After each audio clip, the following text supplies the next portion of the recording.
What's up, people? It's me again with another video. I just got up from my bed. It's like, I think it's 8 o'clock now. I usually don't get up that late, 8 in the morning. I'm usually up before that. Um, but today I'm not working today, so I gotta take care of some little business and stuff. But yeah, I wanted to share about the memorial, the memorial of Jehovah Witnesses. They do this once a year. They take the bread and the wine. I wanted to share about that, but my phone will not allow me to record that much because I've been cleaning my phone lately. So I need to clean it some more, so I could get more minutes in my videos. So right now, the other day they left the track that we were invited to attend the memorial and all this stuff, but it was in Spanish. So my sister got it and threw it.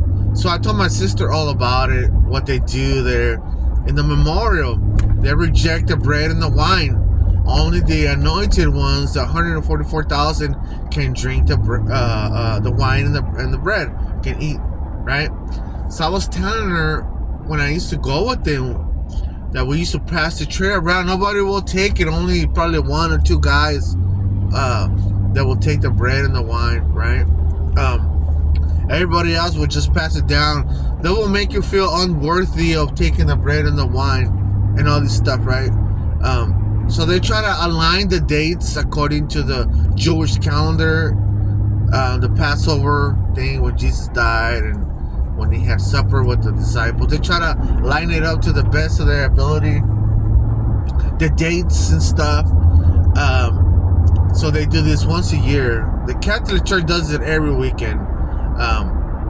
So I think that's not even correct at all. With the Catholic Church, it's not correct. It's a little bit more legit once a year kind of thing. That's what I think. But still, these guys reject the bread and the wine. Oh man, I didn't want to exit. Okay, I'll just go straight. So they reject the bread and the wine. They can only the anointed people can take it, right? The ones that are so special, the ones that have all these qualifications, only the ones that are anointed, the ones that they know that they're going to heaven, and all this drama, right? So I'm like, but the Bible says something different. The Bible says that you have to do this in remembrance of me. Take the bread and the wine. And you are in the covenant. You are part of Jesus if you do that. But these people will not make you be part of Jesus. They want all members to be submissive to them, supposedly, right? And they're called they call themselves like the leaders of Jehovah Witnesses, the governing body, and the ones that are holding titles and stuff. Supposedly they're the ones that are anointed, so all the other members, this is how they roll. Like, all the other members are not worthy, so we have to bow down to these other people, these groups that are anointed, the ones that are taking bread and the wine, the ones that are in leadership. Those kind of people, all the simple and everybody else that they brainwash not to take the bread and the wine. These people right here, we have to be submissive to them, so they can control us, our lives, our financials, our money, our homes, our properties, our life, our everything, our sex life, even our sex life. Everything. So they want submission to the religion, They want people to be submissive to them and to obey them no matter what. But you see, the Bible, like I was saying, the Bible says to take the bread and the wine, to take it, right? And then you're in the covenant, right, with Jesus, right? So if they tell you not to take it because you're not worthy of it, that you're not the one, that you are basically trash, that you're not worthy of taking the bread and the wine. So that will make you feel that way. Only the special ones, right? Only the ones that you never ever really see around, the anointed ones, right? The ones that they claim, the Jehovah Witnesses religion, they claim is them, right? And there's some of them, not a lot, So this is insane. So that's ridiculous. So that's what I was telling my sister. It's like a how you say, like a devilish thing not to take the bread and the wine. I mean, I agree with once a year. That's fine. But some other groups, they do it every weekend, and there's some people. I think that's communion. I think you call it kind of communion in other religions, communion. And so they do it every week and stuff. Taking that all the time. So is it correct to take it every weekend? Like some people disagree with that. Some people, some scholars, they disagree with that. And some, they don't even dare to touch that subject. So like like these people, how can you reject that, and try to make people feel that you're not worthy of that, you're not worthy.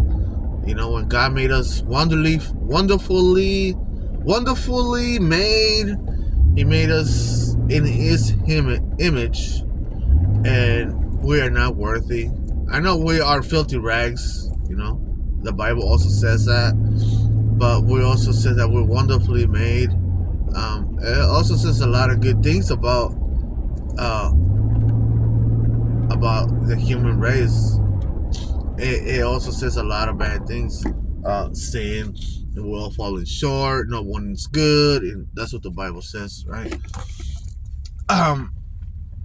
So won't you want the 144,000 to be complete already, and for the angels to release all the winds and destroy the whole entire world and everything, and start fresh again, new earth, new paradise, new heavens? Don't you want that?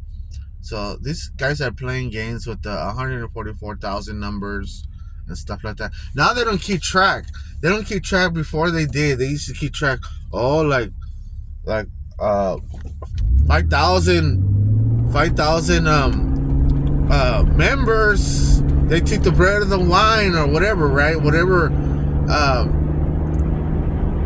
number they will have, right? For the moments. They'll keep track of the hours. They'll keep track of who partake of the bread and the wine, and all the time the numbers were all off. All the time, like they weren't right. So, Jesus. Oh yeah, I'm in the right way. I gotta go this way. So, okay, let's go this way. So the numbers, that's why they keep keeping track of the hours of service and the memorial thing and all this other stuff. They contradicted themselves so many times. The memorial, remembrance of Jesus, right? When he sat down at the table with his disciples, and he said some words. Do this in remembrance of me. This is the bread and the wine for the forgiveness of sins and all this other stuff. What he said, all these juicy words that he said, right? All these amazing things that he said, Jesus. So, but in also Jesus says, take it, take it. You know, one time I went to the Jehovah Witness. The last time I attended the memorial. My friend Pete, he passed away, old man. He got Alzheimer's. They put him in a home and he died. So I just found that out not that long ago. I wanted to visit him in the shelter wherever he was at, but time went by, and when I was ready to go visit him, I found out he was dead. So, anyways, so he's the one. My friend. They gave him when we were in the memorial. They gave him the bread and the wine. He took it. He took it, and he got some for me. He got a piece of bread for me, like those kind of crackers. He like, take it. So he took it. He took it, then he gave it to me. He took it, and I didn't want to eat it right there. I didn't want to eat it because I was like, you don't know what you're doing. Because I still had that belief system of the Jehovah Witnesses. You can't take it. You can't. I was telling him. He's like, what do you mean I can't take it? He took it, and he ate the bread, and I think he drank the wine too. My friend Pete, and he's from Christianity, right? So basically, in Jehovah Witnesses' eyes, we are Christians. From the other sources, they're called pagans, right? and they're not called pagans. Jehovah Witnesses, they're not them. There's some other. They're the other class of Christians. They're the righteous ones, whatever they want to call themselves. So he took he took a little piece of bread. So he was like, no. I was like, no, it's okay, Pete. But I ended up getting it. I think I put it in my pocket or something. And then when I went home, I just wanted to try it out. I took it with me, and I was looking at it, and I kind of took a bite on it. I ate some of the bread, and it kind of tastes good. Tastes good because you know how they make it with the unfermented things or whatever they claim. Um, so it was pretty good.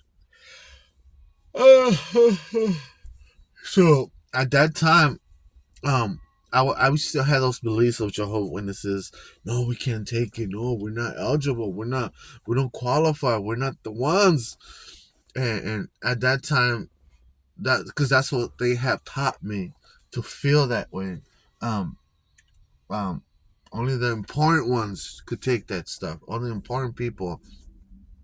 Only the so-called VIP people in the religion. Um, so that's awful, terrible. But the Bible does say in the scriptures that you gotta take the bread and the wine.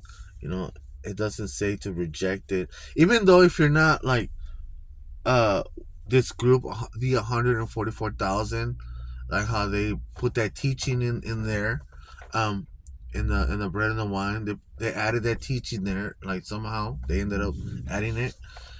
Even if you're not the one, that you are anointed or whatever, if you're not the one anyways, just take it anyways. It's you, and God knows that you are partaking of that and you want to be part of Jesus. So that's what matters. It doesn't matter what the religion says. It's between you and God. um it doesn't mean that you are 144,000 or not. It doesn't mean none of that stuff. So this is what I wanted to share for now. All right, bye.